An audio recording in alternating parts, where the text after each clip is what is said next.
died, I created what we in the biz call an Easter egg. 이번 시간에는 플라톤의 비유 몇 가지에 대해서 보도록 하겠습니다.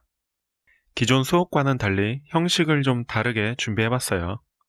먼저 플라톤의 비유 하면 이데아를 빼놓을 수가 없죠. 이데아가 뭐냐면은 플라톤은 세상을 둘로 봤어. 현실과 이상. 그리고 전 시간 아테네 학당에서 언급했듯이 플라톤은 이상주의자죠.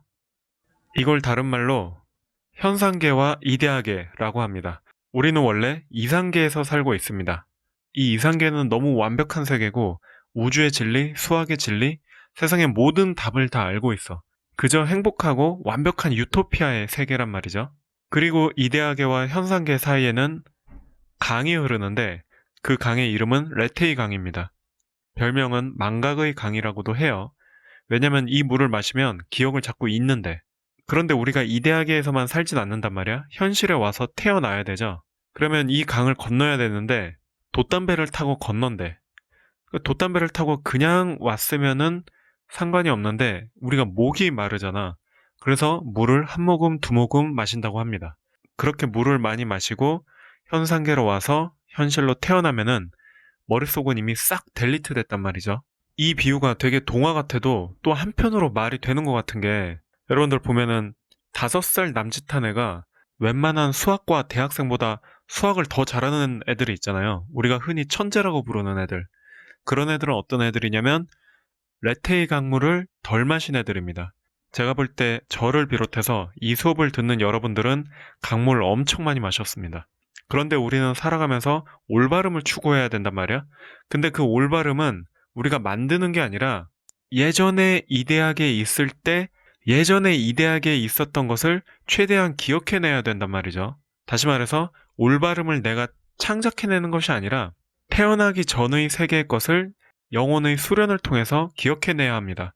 그것을 상기한다라고 해요.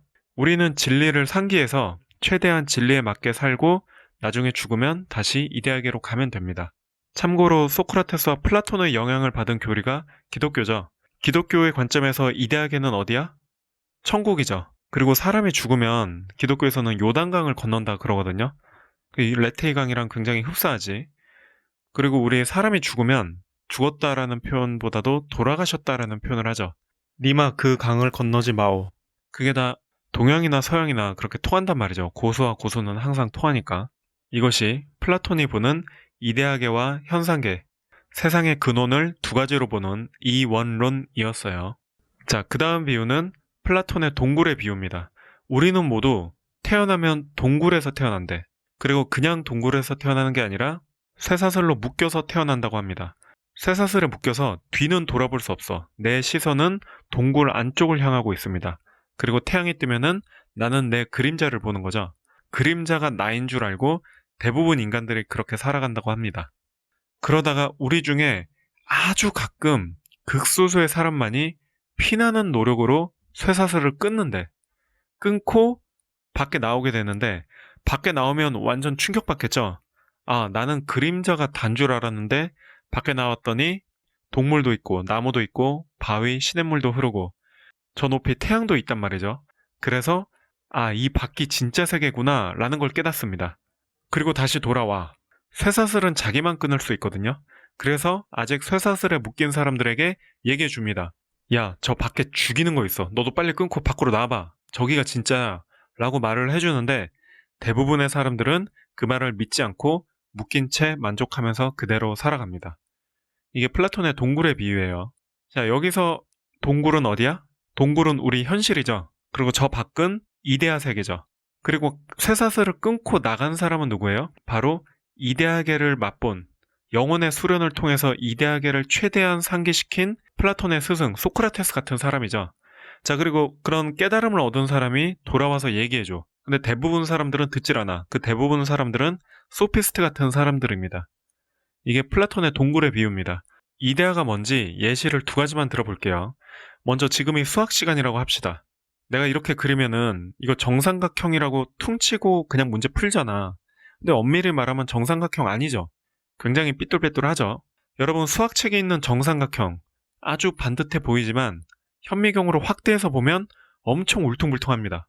다시 말해서 인간이 지구상에서 눈으로 볼 수 있는 정삼각형은 존재하지 않습니다. 그런데 그렇다고 정삼각형이 없어요? 정삼각형이라는 게 아예 없어? 아니죠. 분명히 우리 머릿속에는 정삼각형이란 개념이 있죠. 직선인 삼각형의 세 각이 각각의 60도. 이러면 정삼각형의 정의가 나오잖아. 그 정삼각형을 구현해낸 수학책의 그림은 전부 다 정삼각형을 모방한 거죠. 그치만 진짜 정삼각형은 어디에 있어? 이데아 세계에 있습니다. 우리가 정삼각형이 뭔지 안다는 것은 우리가 이데아계에 있는 정삼각형을 기억해낸 겁니다. 현실에는 없지만 분명히 있는 거죠. 현실에는 없지만 정삼각형을 우리가 기억해내서 최대한 흉내를 낸 거죠. 꽃을 예로 들어볼게요. 장미꽃, 수국, 작약, 물망초 등등 대부분 사람들이 꽃을 아름답다고 합니다. 그리고 꽃 중에는 예쁘고 안 이쁜 게 있겠지만 대부분 장미나 이런 것들 다 아름답다고 한단 말이죠. 그렇다면 아름다움의 공통 속성이 있겠죠. 그 아름다움의 기준. 그것이 뭐예요? 그것이 아름다움의 이데아죠. 아름다움이라는 건 이데아계에 있는 거고 그 이데아계를 우리가 상기시켜서 아름다움에 조금이라도 닮은 장미꽃을 아름답다고 하는 겁니다. 조금이라도 닮은 수국을 아름답다 그러고 그 아름다움의 이데아를 조금이라도 닮은 사람을 아름답다고 합니다. 그게 외모가 됐던 내면이 됐든 간에 이데아계의 아름다움을 닮은 거란 말이죠. 사람들이 공통적으로 인정한다는 것은 보편적인 이데아가 있다는 얘기예요. 자, 이데아 개념이 뭔지 알겠죠? 간단하게 책상을 예로 들어볼까요? 성리학에서 이기론 했었잖아. 거기서 이랑 비슷한 개념인데 여러분 집에 있는 책상, 학교에 있는 책상, 회사에 있는 책상, 도서관에 있는 책상 전부 다 디자인이 다르죠. 색깔, 크기, 생김새, 재질 조금씩 다 다릅니다. 그런데 책상의 보편 속성이라는 게 있지. 적당한 높이, 어느 정도의 딱딱함과 넓이.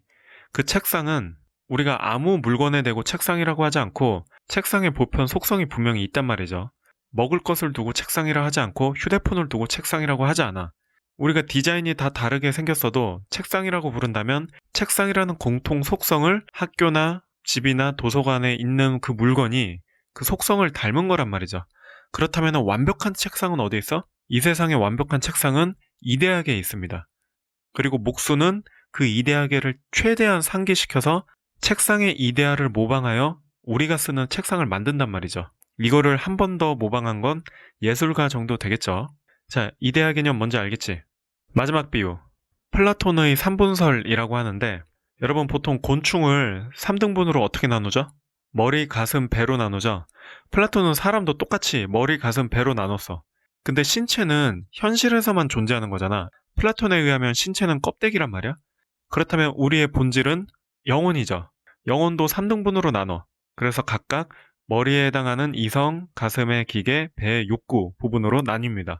기계의 뜻은 씩씩함 정도로 이해하면 돼요. 우리는 이렇게 내 영혼이 담겨진 신체를 타고나게 되는데 살아가면서 우리에게 필요한 덕이 있어. 그 덕도 역시 3등분으로 나눕니다. 우리는 이성을 갖고 있기 때문에 지혜가 필요하고 기계라는 걸 갖고 있기 때문에 용기가 필요하고 욕구를 갖고 있기 때문에 절제가 필요합니다. 그래서 이 세 가지가 잘 조화되면 정의가 탄생해 정의로운 인간이 될 수 있습니다. 그리고 이 네 가지 덕을 사주덕이라고 해요. 그러면 여러분이 여기서 약간 의문이 들죠. 아니 1+1+1이면 3이지.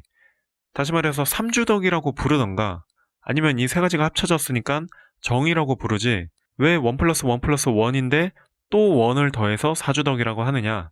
여러분 덕이라는 건 수학이 아닙니다. 1 더하기 1은 2가 아니란 말이죠.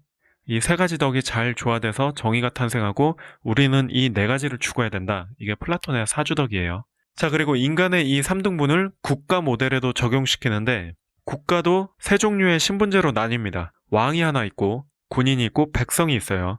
이를 각각 통치자, 수호자, 생산자라고 합니다.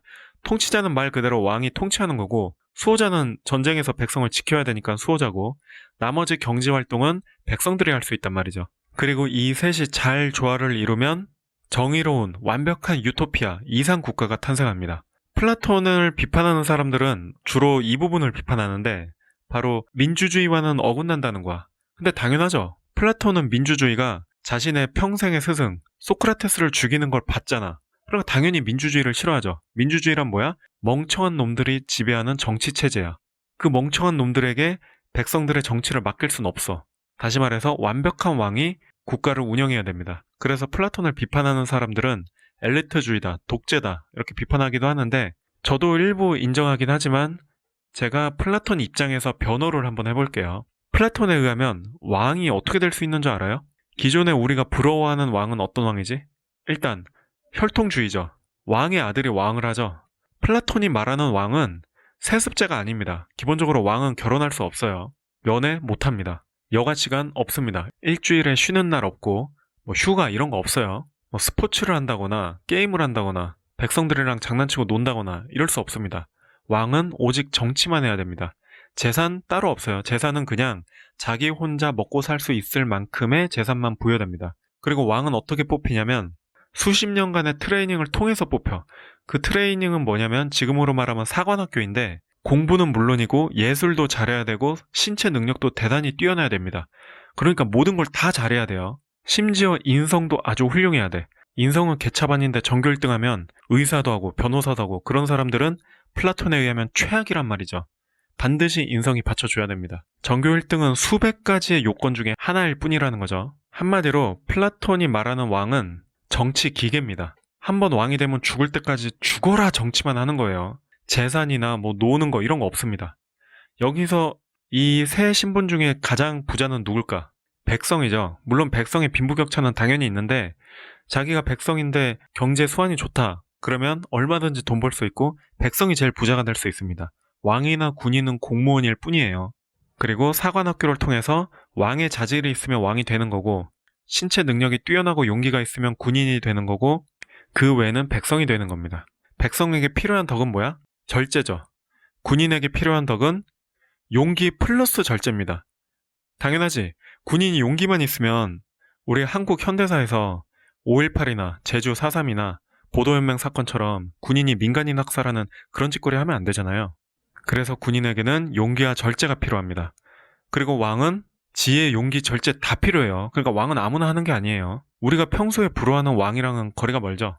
그리고 이렇게 왕과 군인과 백성이 잘 조화를 이루어야만 정의로운 이상 국가가 탄생할 수 있다. 이것이 플라톤의 비유입니다. 여기서 추가로 하나만 더 예를 들자면 플라톤의 기게스의 반지 얘기로 수업을 마무리하겠습니다. 기게스라는 목동이 있었어. 얘가 어느 날 우연히 반지를 줍게 되는데 그 반지를 끼고 놀다가 반지를 손가락에 낀 채 살짝 돌렸어. 그리고 마을에 내려와 보니까 사람들이 자기를 못 보는 거야. 투명인간 반지인 거죠. 반지를 빼면은 다시 보이고 끼면은 안 보이고 처음에는 기게스가 장난을 시작합니다. 뭐 장난칠 수도 있겠죠. 그런데 인간의 욕심이 점점 커지다 보니까 결국에는 그 나라의 왕을 죽이고 왕비를 차지합니다. 이 기게스의 반지 이야기에서 말하는 건 인간은 제재가 없으면 극악무도할 수 있다 라는 걸 읽을 수 있고 또 하나 이 2500년 전 기게스의 반지 이야기가 현대에 더 시사점을 주죠. 바로 인터넷의 익명성이지. 투명인간, 익명성 뒤에 숨어서 악플을 다는 사람들. 이게 전형적인 기게스의 반지의 기게스란 말이죠. 그리고 이 이야기에서 아이디어를 가져온 게 바로 제가 사랑하는 영화 반지의 제왕이죠. 이 장면은 반지의 제왕 1편의 한 장면인데 이 반지를 끼면 엄청난 권력을 가질 수 있어. 욕망이 너무 강하단 말이야. 그래서 이 사악한 무기를 없애기 위해서 인간족, 엘프, 난쟁이족, 호빗족 막 다 모였거든. 그래서 회의를 하다가 서로 불신하고 분열나는 장면이거든요. 그 장면이 이 반지에 비치는 권력에 인간이 얼마나 취약한가를 나타낸 대단히 절묘한 장면이죠. 자, 오늘의 수업은 플라톤 이론을 배우기 위해서 반드시 알아야 할 몇 가지 이야기에 대해서 살펴보았습니다. 다음 시간에 이론으로 만나요. Hey, you bastards! I'm still here.